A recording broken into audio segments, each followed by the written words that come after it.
Welcome to this edition of ONME Sunday Mornings. My name is Julia Dudley Najib, along with Linus Najib. Today we are in front of the State Center Community College District, for the board office, where we just had a meeting this past week.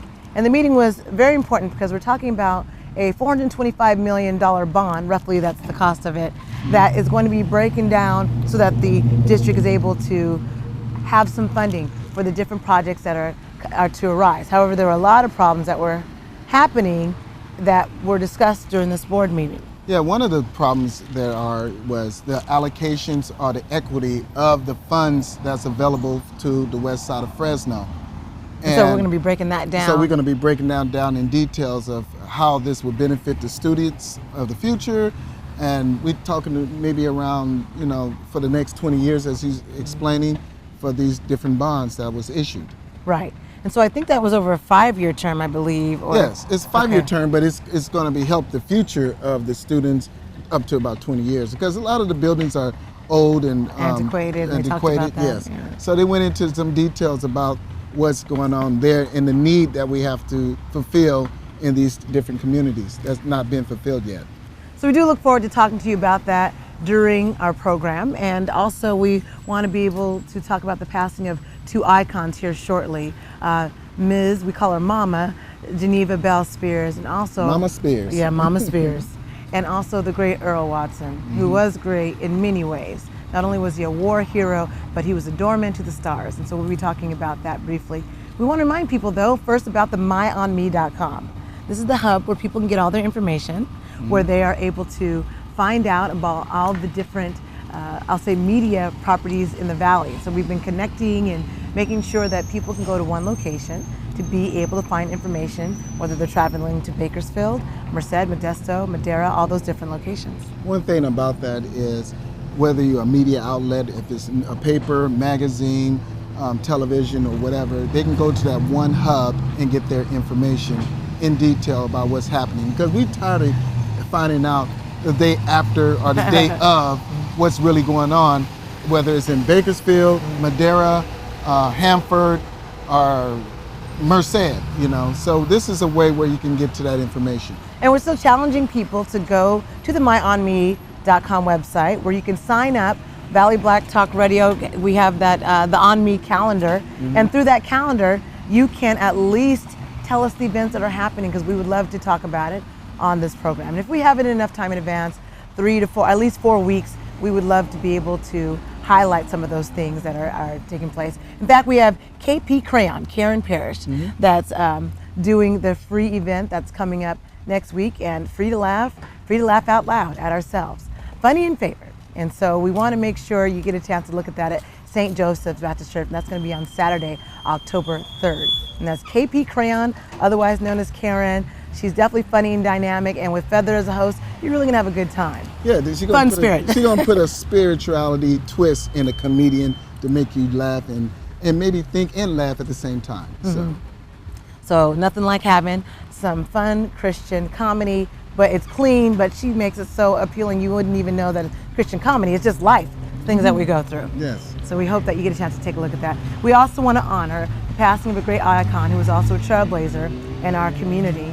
She was 104 years old. We call her Mama Geneva Bell Spears, known as an educator, child care provider. I say she was a mama of many people throughout this valley, and she will be remembered and her memory was so on point. Even at the Trailblazers last year, she was able to tell us, tell me about my family, tell me about my mother who's long gone, passed on. Well, to have the title of a mother, somebody has a doctor or this, but the title of a mother is admirable. They talk about Mother Teresa and everything, but this is mother of our community. Yeah, and she definitely was.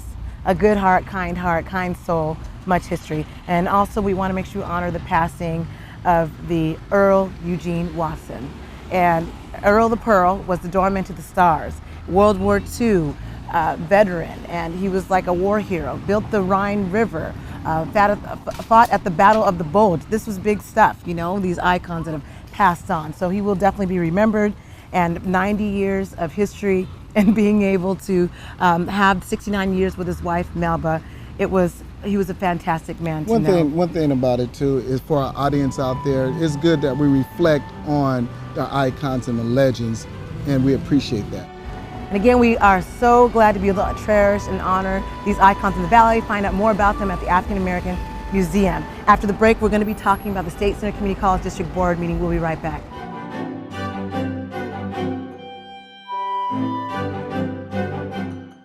The African American Museum presents Mississippi Freedom Summer 1964, a visual and performing arts extravaganza. Come and join us at Art Hop this Thursday, October 1st, or the closing ceremony Thursday, October 17th, located at 1857 Fulton Street in Fresno.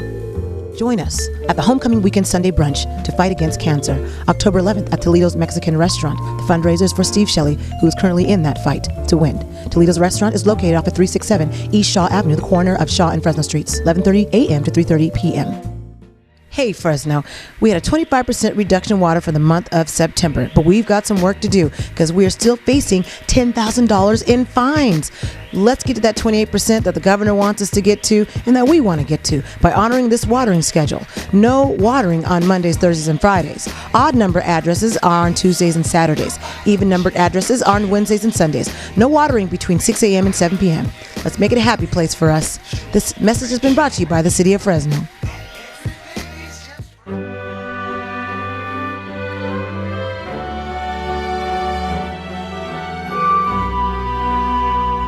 Welcome back to ONME Sunday Mornings. My name is Julia Dudley Najib, along with Lennis Najib. We want to get right to this meeting the State Center Community College District had this past week, and it was a one agenda item meeting.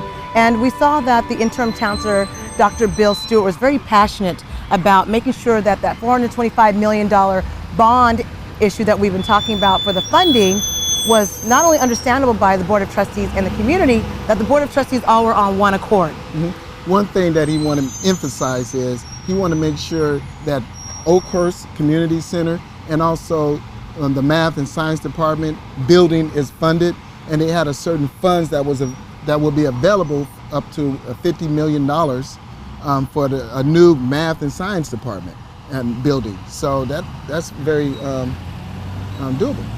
It was really about across the district being able to allocate those funding. We did see some concerns that we'll talk about after the break, when we get to our break, yes, that Board of Trustees did have, and that exchange that took place based on the passion, of course, of Chancellor Dr. Stewart, and on the passions of the Board of Trustees to make sure that the community was very well aware and that they're transparent with the community, which seemed the most be important.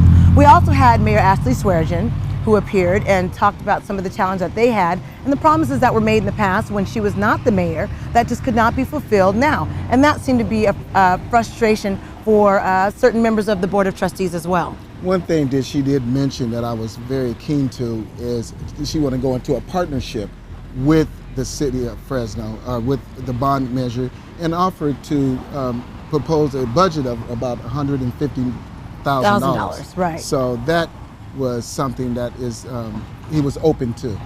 There are also concerns about parking, being able to build a parking structure that can accommodate. For instance, at Fresno City College, they're at max capacity. And those were those concerns, and being able to partner with the city of Fresno with that. There was also making sure that the fire academy and the police academy had a location that was viable access for them as well. And there were some Board of Trustees that felt that there should have been more ownership in the funding of where to place the fire and police academies. However, when we look at the breakdown of the bond, we know that $50 million was going to Fresno City College, and that's the Math and Science building, as Dr. Stewart discussed. Since 1973, that building has been there and it needs to be redone. He was very passionate about that. The parking structure would have about $50 million. The Southeast Center, $90 million. And the reason why that was a big deal, because back in 2002, a certain amount was promised but was not fulfilled for the Southeast Center. And so this is one of the things that the Board of Trustees have been trying to make sure that the public, that they live up to the promises. Well, with the equity issue that they was looking at, the West Fresno campus is $10 million. which we were stating that's about 77,000 people in that area compared to Oakhurst that has approximately 25,000, and they getting pretty much $25 million in that area for the Oakhurst state. And then Reedley campus. College was getting 20 million, and we also had the Mandera Center that's getting the 35 million. I think the challenges that the board did discuss were the future bonds that did not exist, and how that was also put in this this particular proposal, which is a draft.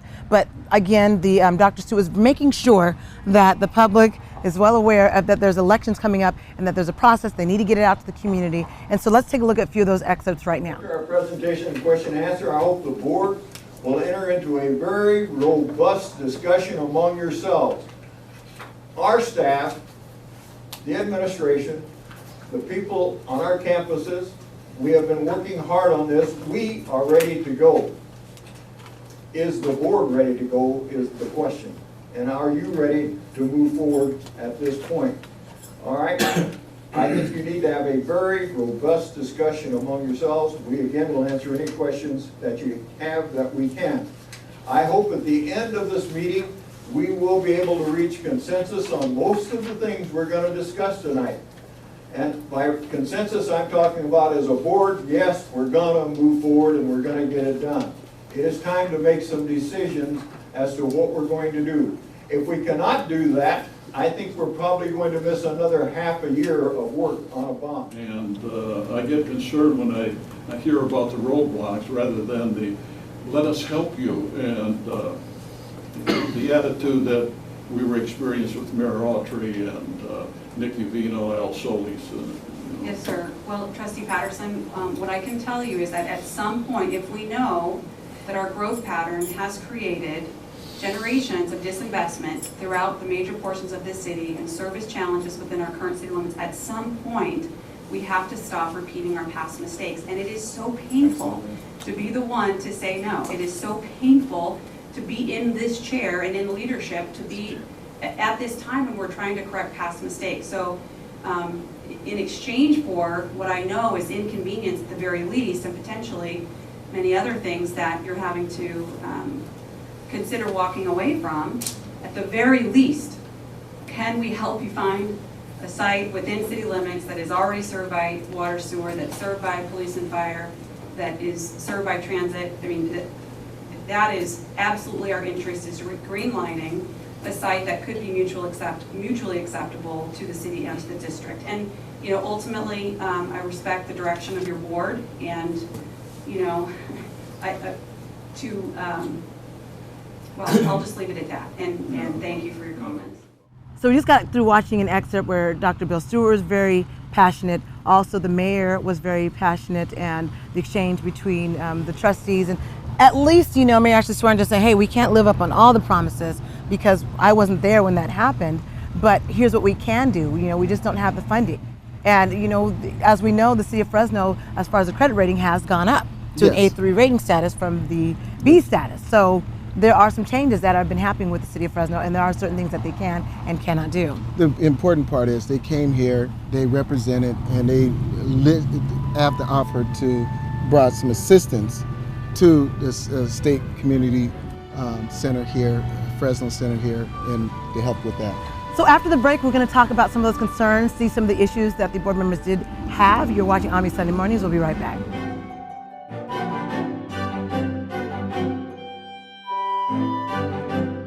The African American Museum presents Mississippi Freedom Summer 1964, a visual and performing arts extravaganza. Come and join us at Art Hop this Thursday, October 1st, or the closing ceremony Thursday, October 17th, located at 1857 Fulton Street in Fresno.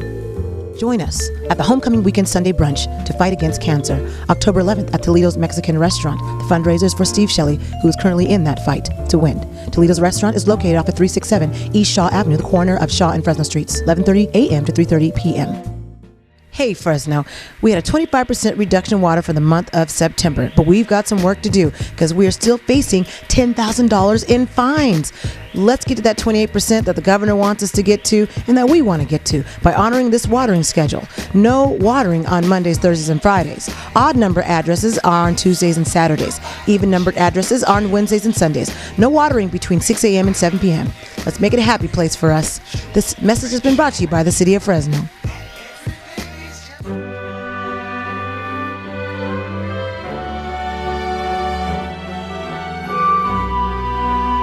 And welcome back to ONME Sunday Mornings. My name is Julia Deli Najib, along with Lennis Najib. And we've been talking about the State Center Community College District, the board meeting, where that one agenda item, it was a facilities workshop, really going in detail with, I'm sorry, this darn fly has been bothering us for the whole broadcast, but hey, we're gonna keep going, and if you see us swatting, we apologize. But as we were talking about the bond, the $425 million, it's definitely a big deal. And so let's take a look at the passion of what the Board of Trustees had and their concerns, and you'll see that exchange between Dr. Stewart, who had his passion of making sure we move forward. Let's take a look. I go on to say that as I don't know how administration came to the determination when we talk about equitable investment within this district, and we talk about a community that needs when we reference Oakhurst. I'm in no way opposing that there is a need, but what I am saying is there is a demonstrated need in West Fresno. And when you talk about an investment of $25 million to a rural community that has a certain level of need, and you give this pie in the sky $10 million number, that's where I have some concerns. And that's what's been expressed to me from other community representatives, is how did we get to this $10 million number? Trustee Craig, what I would add is I'm not opposed to a $25 million investment in Oakhurst, but the way it's been articulated is for future growth and to develop a better program on bigger property. We have a historical need that has been unmet in West Fresno with 2 or 3 times the population of Oakhurst, and yet we're proposing 1/3 of that investment to go to West Fresno. We have to have some level of fairness, because my daughter deserves to go to Disneyland once a month because she's a pretty good, well-behaved girl. Doesn't mean that she's going to get to go to Disneyland once a month. We have limited dollars with priorities that we have to identify. If we're prepared to invest $25 million in Oakhurst for the future of that campus and that community, we ought to be equally prepared to invest the same amount of money in West Fresno based on our lack of investment historically. At the same time, in the Southeast facility, I think it's clear that we made some commitments in 2002 that we haven't fulfilled, primarily not to our fault, because we were relying on state bond that didn't occur. We still have no guarantee of a state bond passing or us getting the funding. So I think that the Southeast side, in my view, it's a given. The Southwest side and what level of investment we make, I think for me, to get to a place of a consensus, has to be equitable as we are. Disagree, and I think the $10 million is a reasonable amount. I think for that you can provide a facility as large as down in Clovis. If it goes, then you can come back and do something later. That's my proposal to you, and I've heard you, but that's where I still am. Now on this other, you were talking about pie in the sky and what have you. I don't understand that, but you came in and you saw me, and we had a talk about some of these kinds of things. I don't know where you're getting these figures on. The people are there on a program, and I've never heard of it. Perhaps you know, Deborah. I honestly don't know what. Deborah, do you know of anything that we've done as far? It may have been short-term training, and it could have been through the Annandale site. Now, if those are Annandale figures, that's where they belong. Annandale figures are a lot larger than that. There was an initial investment made where we were doing non-credit classes on the west side. That's probably what you're talking about. $27,000. And we were using district funds And to we're pay doing for that those. now. And we are doing that now, and the enrollment just isn't there, Eric. It's not there because we don't have a permanent president. And that's your. Well, I don't know. I keep hearing this stuff. It's like the baseball stadium. Wait, let me talk. We just built a middle school in Southwest. Let me talk. Don't interrupt me when I talk. I've let you speak all this time. Just give me a chance to respond, for Christ's sake. Anyway, you keep bringing up these things about, equity and whatever's needed. I still have not seen any report that I can put in my hand and eat and digest. So we got a chance to see, Linus, that heavy exchange that did happen between the Board of Trustees. You had Trustee Miguel Arias and also Trustee Eric Payne and also Trustee Khan, who had the concerns, as well as Trustee Patterson, who all of them have their concerns. Well, their main concern is the equity that's involved with the population in those two different areas in Oakhurst and also West Fresno, where West Fresno is getting 10 million. And they're looking at, well, West Fresno didn't get nothing in the past. So now it's 10 million there, but the need that's deserved, a demonstrable need that's needed in West Fresno is they feel outweighs. The population is what, almost 70 to 75,000. Yeah, it outweighs Oakhurst. In the southwest area, yeah. So, and Oakhurst has 25 million, which they have about a 25,000 population there? 30,000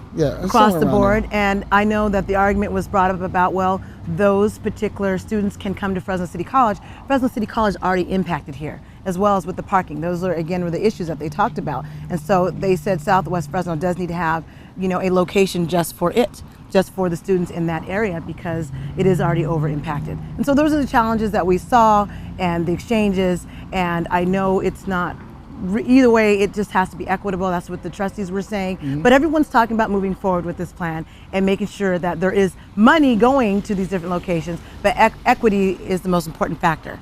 Well, Bill Stewart, the chancellor, was making a statement that both building and both sites will be very nice, and it's going to be well put together. And it has to. And I think the logic that Arias was saying had to do with the logic of the money. Will 10 million suffice the Southwest Fresno area center? And that was a challenge. I know they talked about previous enrollment. However, I know that Trustee Eric Payne has talked about the lack of outreach, and perhaps that affects enrollment. At the same time, the Oakhurst enrollment is about 600 students, where only 150 are enrolled full-time. So those are the concerns. We'll be able to bring you more as it comes closer.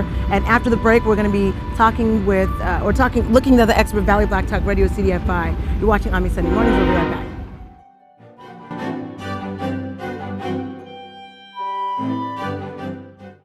Hey Fresno, we had a 25% reduction in water for the month of September, but we've got some work to do because we are still facing $10,000 in fines. Let's get to that 28% that the governor wants us to get to and that we want to get to by honoring this watering schedule. No watering on Mondays, Thursdays, and Fridays. Odd number addresses are on Tuesdays and Saturdays. Even numbered addresses are on Wednesdays and Sundays. No watering between 6 a.m. and 7 p.m. Let's make it a happy place for us. This message has been brought to you by the City of Fresno. The African American Museum presents Mississippi Freedom Summer 1964, a visual and performing arts extravaganza. Come and join us at Art Hop this Thursday, October 1st, or the closing ceremony Thursday, October 17th, located at 1857 Fulton Street in Fresno. Join us at the Homecoming Weekend Sunday Brunch to fight against cancer, October 11th at Toledo's Mexican Restaurant. The fundraiser is for Steve Shelley, who is currently in that fight to win. Toledo's Restaurant is located off of 367 East Shaw Avenue, the corner of Shaw and Fresno Streets, 11:30 a.m. to 3:30 p.m. Hey Fresno, we had a 25% reduction in water for the month of September, but we've got some work to do because we are still facing $10,000 in fines. Let's get to that 28% that the governor wants us to get to and that we want to get to by honoring this watering schedule. No watering on Mondays, Thursdays, and Fridays. Odd number addresses are on Tuesdays and Saturdays. Even numbered addresses are on Wednesdays and Sundays. No watering between 6 a.m. and 7 p.m. Let's make it a happy place for us. This message has been brought to you by the City of Fresno.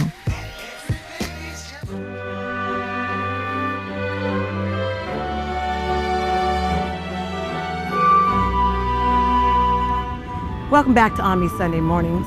We wanted to get right into the Valley Black Talk Radio excerpt. We've been doing a series, and now we're on part 4 with CDFI, Fresno CDFI. We had Jeremy Hoffer and also Jason Gridiron talking about funding for minority-owned businesses and letting them know that there's a different way to be able to accomplish your dreams. So let's take a look at that excerpt.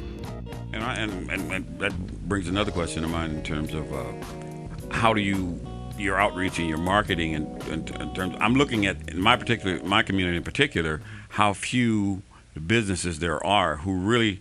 I know people who have great ideas and they're probably operating out of their kitchen or out of their garage or something like that.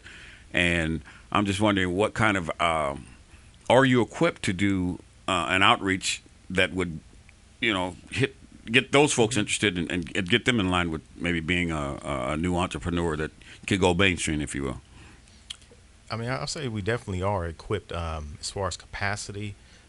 We may not have the time to be able to sit down and construct a whole business plan with them, but we do rely heavily on our partnerships. But as far as being equipped, I mean, we'll have clients come in who may be operating, like you said, operating out of the kitchen or operating in the garage, and we'll kind of sit down with them, kind of brainstorm, figure out different ideas if they want to maybe go to a retail location, and just kind of explain to them different pitfalls and different things to look for, just kind of help them out and give them direction. And, I mean, we have helped companies, give them $15,000, $20,000 or whatnot to be able to allow them to branch out. And I mean, some of the business have been very successful. I drive through lifelong resident of Southwest Fresno, and I drive through Southwest looking at all of the things that are not there that I see in other parts of town. Even when you go to Southeast Fresno, you look at the growth there, and it's you can see the difference tremendously of folks getting their needs met in their neighborhoods and their communities. And I'm just wondering if, and I know you guys you're focused on loaning money, but in terms of helping to create a community vision, with meeting with other groups in the community who recognize that there's a void too and may not know who to talk to other than their political representatives. But at the end of the day, it's going to boil down to, can we get the resources, or can we pool our resources to put some things in that we don't have but we see in other areas? Is that has anybody ever brought any discussion like that along to CDFI? I'll probably say, when is the discussion not happening? But we're pretty fortunate as far as, since EOC is our parent company, we do have a lot of prominent members in the community, even within our own organization. I mean, we have council members, we have pastors, we have various people within a community. So I mean, they're always brainstorming as far as what we can do to, especially in the Southwest Fresno area. As far as us, I mean, of course, our funds are limited, so we, help as much as we can. But as far as us as an organization, I mean, we're always looking to see, what we can do to, improve the status of Southwest Fresno. And Linus, as we watch that excerpt, we know that businesses have been having a challenge with funding. If we look at specifically in the African American community, there's always a funding even going into the traditional lending, as far as going to banks. Well, a lot of times they struggle with credit, they struggle with access to capital, they struggle with being qualified and what's the need of being qualified. And some of them just don't know, and they don't go through the process, or it seems so overwhelming. Right. So they, this is maybe an option for that particular niche clientele.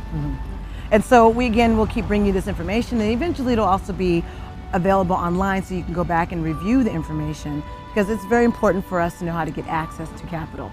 And so we hope you enjoyed this edition of ONME Sunday Mornings. We knew that it was going to be another jam-packed episode because there's a lot of information. We'll keep bringing you what's happening throughout the Central Valley. Have a great week.